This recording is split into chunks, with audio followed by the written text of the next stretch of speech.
points on my graph. So I'm going to go back to our notes. 0, 5 is the first one. So I'm going to go here and put a dot, okay?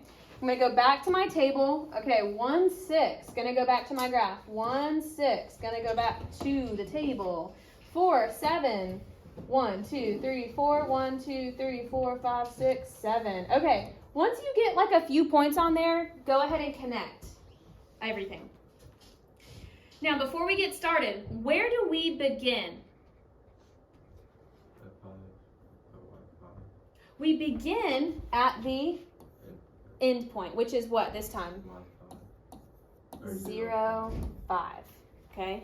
How did I know it was 0? Well, inside the radical, we technically have x plus 0, and then we have a plus 5. So my h is 0, my k is 5. Now, my a value is just a 1, so it doesn't really affect what we're doing right now.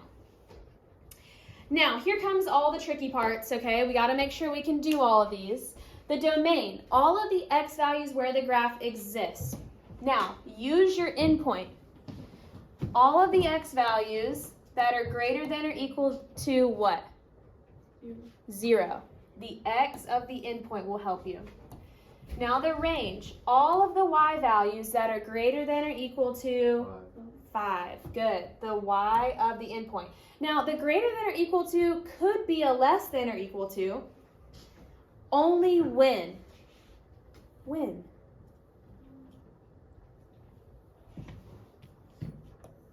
When a is not positive, but negative, okay?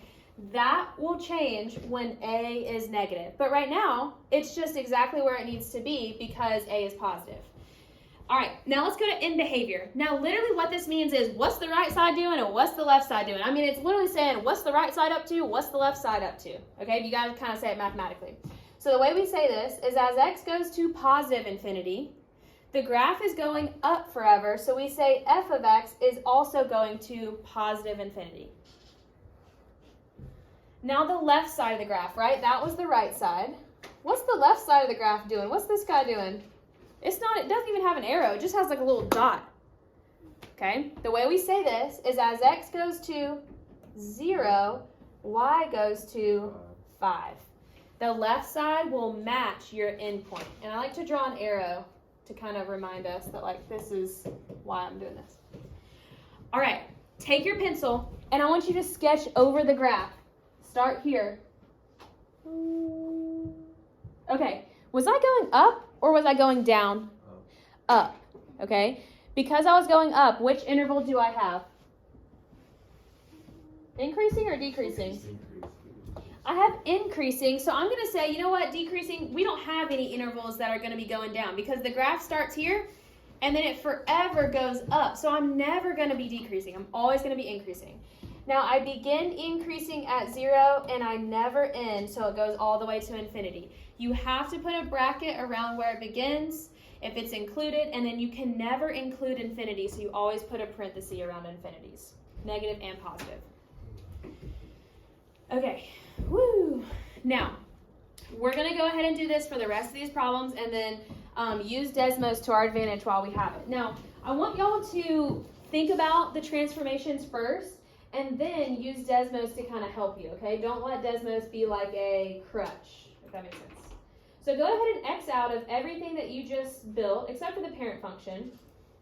And we're going to go ahead and type this second one in this time, okay? The second one. So the second one for us was square root of x minus 1 minus 4.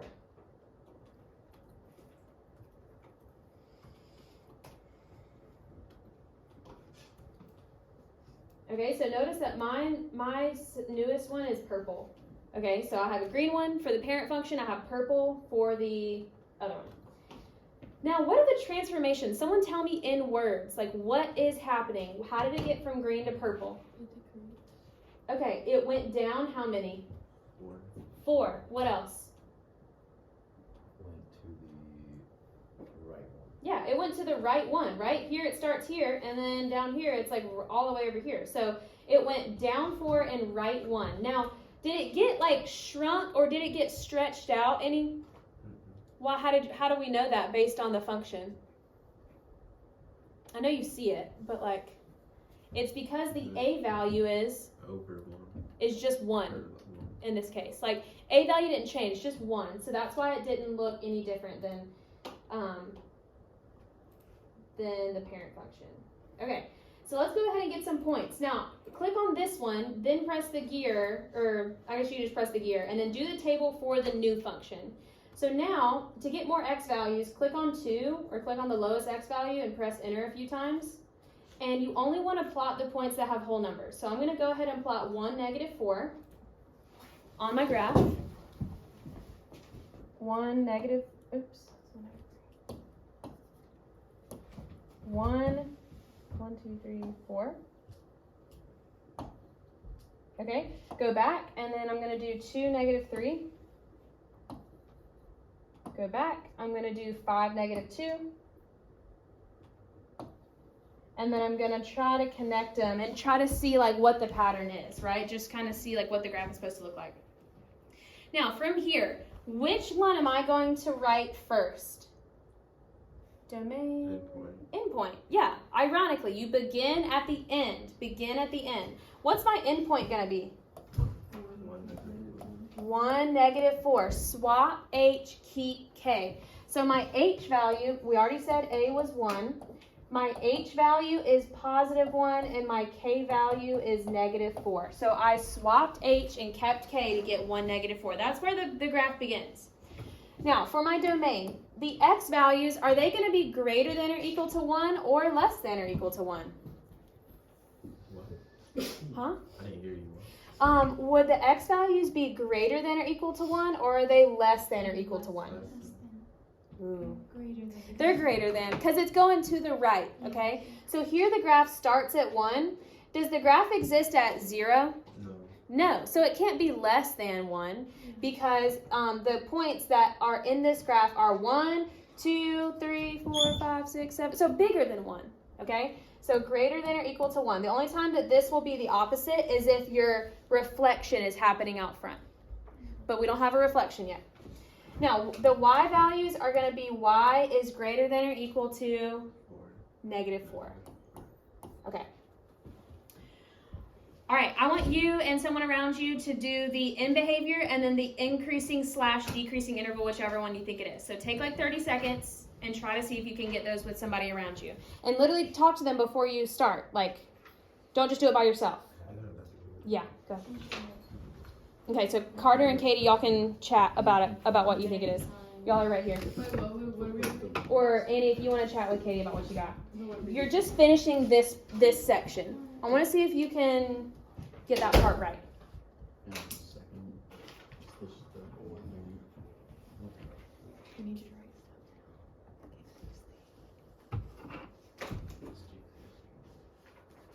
Do you need to stand up? Do you need to go back?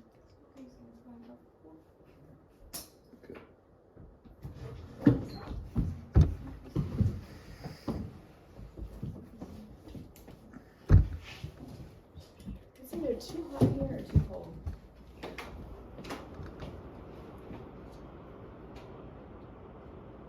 Hot? I always go in between. Alright, ask the person next to you what they got. I want y'all to see if y'all can get the same thing. This expires this year. That's crazy.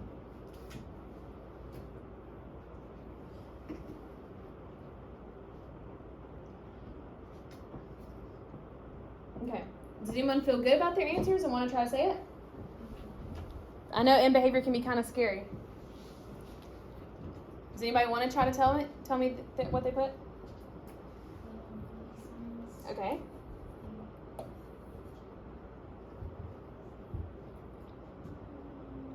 And then 1 and -4. Yeah? All right, so the way this reads is as x goes to infinity, f of x goes to infinity. What this means is the right side of the graph, as the right side of the graph goes on forever, the graph is this part, the y values are going up forever. So you can think about this as x goes to infinity, y goes to infinity. You can use those kind of languages. And then for the second part, the left side of the graph, as x goes to 1, y goes to -4. Okay? I know end behavior can be kind of freaky sometimes, but once you get used to it, you should be good. Which interval do we not have this time?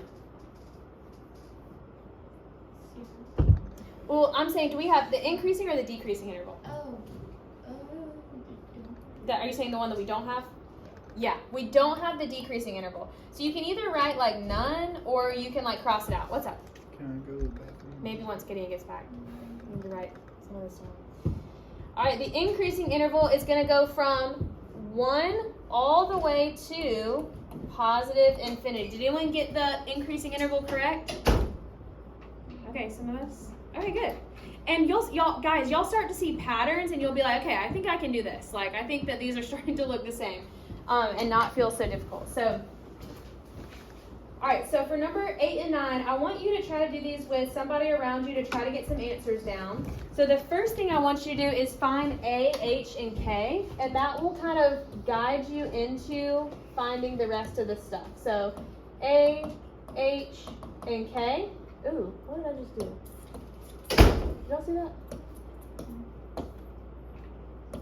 A, H, and K, and then come down here and we'll do A, H, and K. Wait, what would H be for number 8? H for number 8 is the number inside the radical next to X.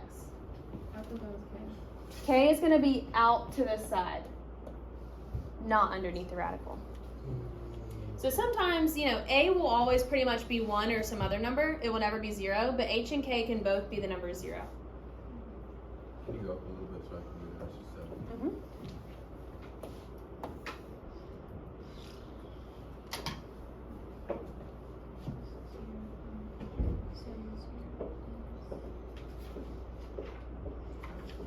Okay, start by graphing it. Look and see what is the difference between this function and the parent function.